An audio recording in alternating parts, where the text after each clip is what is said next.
Hola, mi nombre es Fabricio Mejía Madrid y esta es mi colaboración semanal para Sin embargo, que se llama Los candidatos de Claudio. Se juntaron para tomarse una foto juntos. Al menos así lo concluyó uno de sus participantes, Silvano Aureoles. Dijo, en la mañana ya hicimos todo, estar unidos y que los medios lo vieran. Eran los mismos de siempre, según lo anunció la exdiputada local de Michoacán, Ana Luz Díaz. Silvano Aureoles, exgobernador de Michoacán, acusado de irregularidades durante su gobierno por 50,000 millones de pesos. Lili Telles, exconductora de TV Azteca, firmante de la Carta de Madrid del grupo fascista Vox, quien ha dicho que la Guardia Nacional son edecanes de lujo. Miguel Ángel Mancera, ex jefe del gobierno del DF, bajo cuyo manto creció el cártel inmobiliario. Enrique de la Madrid, exsecretario de Turismo con Peña Nieto y que pagó 47 millones de dólares, 940 millones de pesos de recursos públicos, por un espectáculo del Cirque du Soleil. José Ángel Gurría, señalado cuando fue secretario de Hacienda de haberle hecho favores fiscales a las empresas de la familia de Ernesto Zedillo cuando era su jefe, es decir, el presidente. Romero Hicks, miembro del grupo ultraderechista El Yunque y director de CONACYT con Felipe Calderón. Santiago Krill, secretario de Gobernación de Vicente Fox. Beatriz Paredes, quien presuntamente recibió 10 millones del erario del estado de Chihuahua en tiempos del hoy preso César Duarte. Claudia Ruiz Massieu, secretaria general del PRI y sobrina de Carlos Salinas de Gortari. Demetrio Sodi, exdelegado en Miguel Hidalgo, al que se le denunció por no comprobar 203 millones de pesos durante su gestión, y Gustavo de Hoyos, el exdirigente empresarial que ha prometido emular al presidente de El Salvador, Bukele, con las aprehensiones a destajo de 70,000 personas en menos de 2 meses, y que también se ha declarado promotor de la pena de muerte. Bajo los membretes de Unidos, Sí por México, Frente Cívico Nacional, Marea Rosa, se juntaron los altos dirigentes de los partidos políticos para rendirse ante algo que llaman sociedad civil y que no es más que la convocatoria de Claudio X González. La exdiputada local de Acción Nacional, Ana Luz Díaz, presentó el acto en cuyo escenario había 5 sillas de plástico blanco. Se irían llenando de ponentes como Luis Carlos Ugalde, responsable del IFE cuando el fraude electoral de 2006, Diego Valadez, procurador de Salinas de Gortari y quien inicialmente investigara el asesinato de Colosio en 94, o José Ramón Cosío, artífice de los amparos de Claudio X González contra las reformas de la 4T, y de moderadores como José Antonio Crespo de Canal 11, Xochil Gálvez sin disfraz de dinosaurio, pero no obstante, y Marie Claire Acosta, quien trabajó en el equipo de transición de Vicente Fox allá en el 2000. Hago el recuento de los asistentes al foro de la sociedad civil porque resulta interesante que haya varios exfuncionarios tanto de Fox como de Salinas de Gortari, dos grupos políticos del antiguo régimen que desean volver, al menos para ya no ser denostados. La exdiputada del PAN, Díaz, le dio además un agradecimiento especial a Guadalupe Acosta Naranjo del PRD, quien ahora se esconde bajo la fachada civil con algo llamado Frente Cívico Nacional, pero todavía nos acordamos que él fue quien impulsó la candidatura de José Luis Abarca como presidente municipal de Iguala, hoy preso por la desaparición de los 43 de Ayotzinapa. La conductora del acto también dijo: nos acompaña Francisco García Cabeza de Vaca por streaming. A esta galería nocturna solo le faltaba el exgobernador de Tamaulipas acusado de nexos con el narcotráfico, tanto por la justicia mexicana como por la de Estados Unidos, en constante streaming para huir de la justicia. Pero si solo se juntaron para una foto, ¿cuál era la urgencia? Es una oposición que tiene los medios de comunicación, la mayor parte del sistema judicial, incluyendo a la Suprema Corte de Justicia, un bloque parlamentario que se niega incluso a leer las iniciativas del presidente, con lazos nada despreciables con agencias de los Estados Unidos y sus medios corporativos, y que no obstante todo eso que tiene, se levanta cada mañana gritando dictadura, presencia autoritaria, golpe de Estado. Acaban de pasar por uno de sus desencuentros internos. Acción Nacional trató de acotar las facultades del Tribunal Electoral para que no se metiera en la decisión de sus candidaturas. La iniciativa la redactó quien ha sido acusado de liderar el cártel inmobiliario, Jorge Romero. Pero todo le salió mal y acabaron metiendo reversa a su propia propuesta con el argumento de que habían escuchado a la sociedad civil, es decir, al patrón Claudio.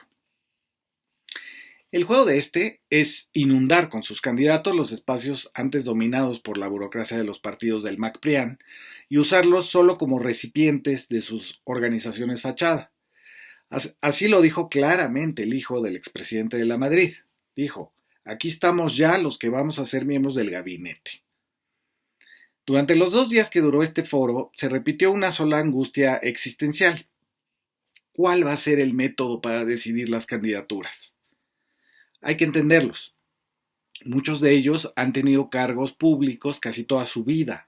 Saltan de diputados a senadores, de secretarios a dirigentes de partido, cuando no es que han nacido dentro del presupuesto, como son los casos de Ruiz Massieu y de la Madrid.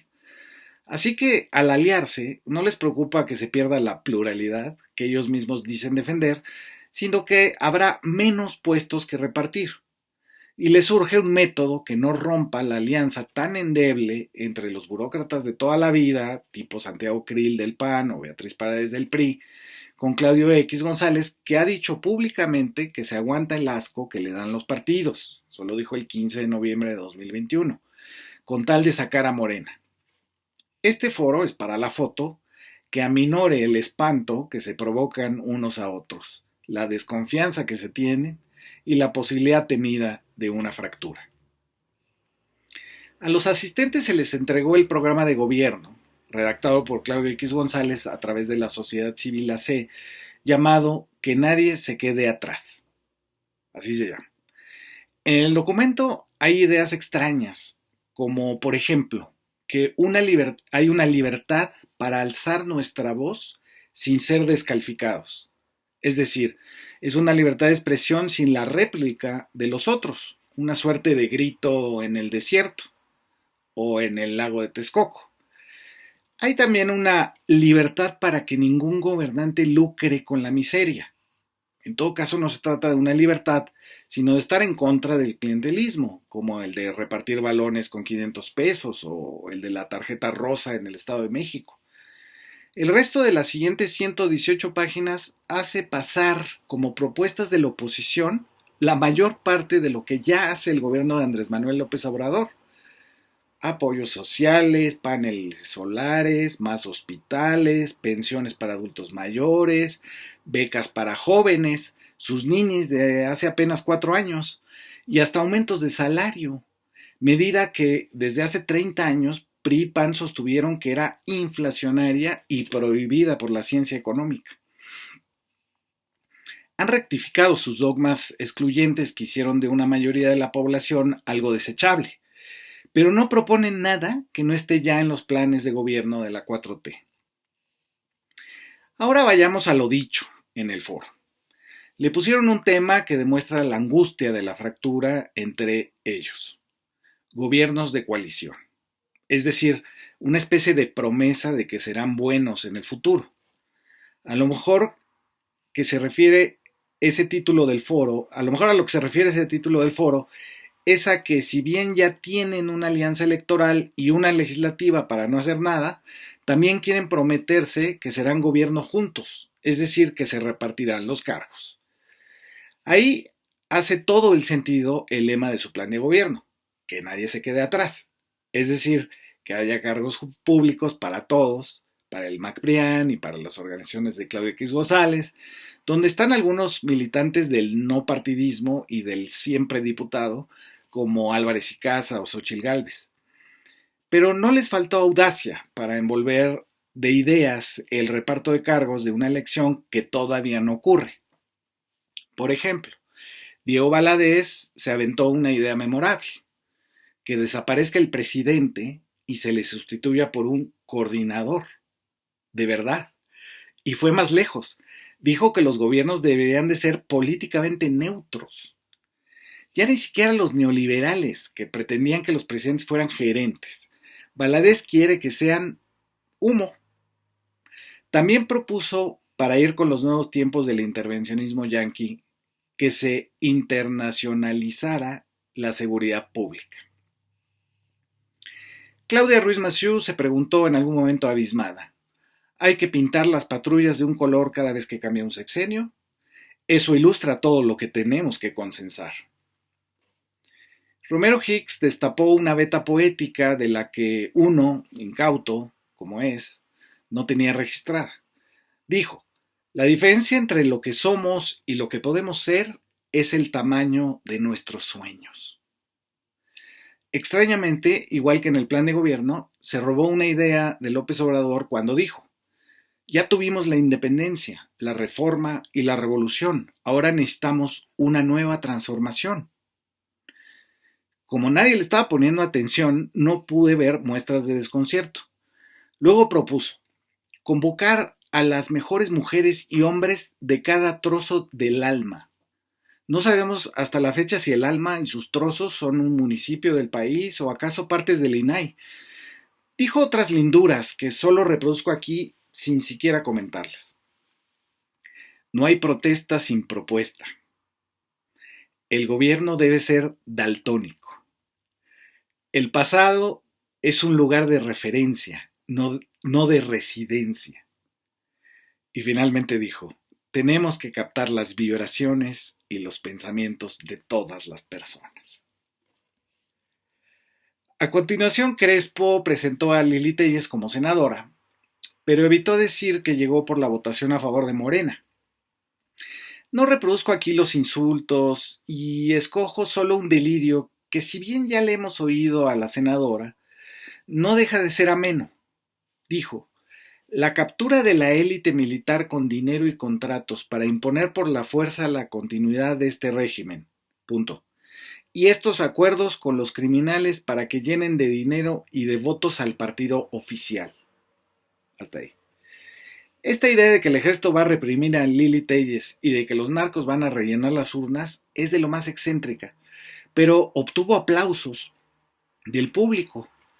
La misma Téllez se sorprendió y confesó: ay, ya me había acostumbrado a recibir gritos y no aplausos allá en el Senado. Estaba tan arrebatada que cometió un lapsus freudiano, dijo en las orgasmizaciones. De pronto, el moderador Crespo se despidió y se fue. Dejó a Mariclera Costa, que a su vez fue sustituida por Xóchitl Gálvez, quien de la nada empezó a curarse en salud cuando dijo: los partidos han hecho candidatos a gente que dice que son indígenas pero no lo son. A ella misma se le acusó de no ser otomí cuando fue directora de Asuntos Indígenas de Vicente Fox. Así que aclaró: yo no soy de partido, llegué por los buscadores de talentos de Vicente Fox y ahí me he mantenido. Así, Xóchitl resultó un tanto ingrata con el Partido Acción Nacional, que la llevó al Senado de la República. De igual forma, Luis Carlos Ugalde, quien operara el fraude electoral del 2006 bajo la protección de Fox y del Bester Gordillo, se dijo sociedad civil. Sin miedo a la desfachatez, dijo: sociedad civil somos las personas que no estamos sometidas a las jerarquías burocráticas y clientelares del Estado ni de los partidos, que no tenemos una vinculación de un interés de corto plazo por recibir beneficios y de extraer beneficios de los partidos de burocracias de los gobiernos, y que por tanto navegamos en la vida, en la política, en los trabajos, sin una cultura del intercambio político clientelar. Y quienes estamos afuera de esa lógica clientelar partidista nos llamamos la sociedad civil, fuera del circuito de la política. Pero siguió el expresidente del IFE en 2006. Hay unos que estamos informados y tenemos vocación cívica, pero hay otra parte de la sociedad civil que vive en franca apatía respecto de los temas políticos, que tiene poca vocación cívica y escasos valores, de propensión cuando se pueden compartir los beneficios de la corrupción o del oportunismo. Ugalde usa aquello de que todos los mexicanos tenemos predisposición a la corrupción para justificar la suya propia en el desempeño tan costoso para el país de la llegada de Calderón a la presidencia mediante un fraude electoral en el que, si recuerdan, un secretario de comunicaciones de Vicente Fox, Pedro Cerizola, le marcó al teléfono al gobernador de Tamaulipas, Eugenio Hernández, para decirle, después del fraude, creo que te sobregiraste. Pero de los creadores del pueblo no existe. Llega ahora Ugalde para estrenar. La sociedad civil no existe. Prefiero hablar de votantes siempre y cuando tengan un liderazgo. El ciudadano es un ser escaso. Son más bien una comunidad de intereses tácticos. Nos dejó sin palabras. No sé por qué no le aplaudieron. De Beatriz Paredes solo recobro dos frases. Dijo, la principal alianza es con los medios de comunicación. Reproducen nuestras ideas y por eso, bienvenida a la libertad de expresión. Nada que comentar. Demetrio Sodi fue del PRI entre 1988 y 1994, luego del PRD entre 1994 y 2005, y finalmente se afilió al PAN para la elección de jefe de gobierno de 2006, que perdió. Él hizo una propuesta de tan radical que no la entendí. Ciudadanizar a la gente. Eso dijo. También dijo que en Francia había 8,000 gobiernos y que López Obrador inauguraba banquetas. No fue una buena tarde para Sodi, pero no lo fue para otros, tampoco para Enrique de la Madrid, que asestó verdades como esta. Necesitamos calidad de vida para poder vivir bien. O, si encuentras la libertad, eres un país desarrollado. O, hay que reconocer que permitimos desiguales. Su delirio más notable fue cuando de la Madrid aseguró, los integrantes del gobierno de coalición ya estamos aquí y va a ser el mejor gobierno de la historia del país. Gustavo de Hoyos no habló de su admiración por el fascismo salvadoreño de Bukele y solo dejó una cosa clara, que la alianza opositora, sus marchas del INE y este foro de coaliciones con todo y su plan ganador de gobierno eran idea de él, de Claudio X González y de su esposa de Gustavo de Hoyos. Tampoco era una buena tarde para Santiago Krill. Aseguró sin miedo al libro de historia de texto gratuito que la primera coalición es el abrazo de Acatempan entre Iturbide y Guerrero. Vaya coalición. Todo terminó en un desvarío. No sé si estaban compitiendo por la alucinación más barata a la mano o de plano ese es el nivel de la oposición. Para cerrar con el disparate de oro, José Ramón Cosío asestó sus doctorados sobre la mesa cuando dijo: el presidente López Obrador se ha referido a la administración pública como un elefante reumático, pero es uno de los elementos civilizatorios más importantes de nuestra realidad. Al final, después de horas de discursos, de egos, de que se les fue la transmisión en algún momento, la pasarela para Claudio X González fue solo lo que dijo Aureoles. Una foto para que todo el mundo sepa que se juntaron. Muchas gracias por escuchar.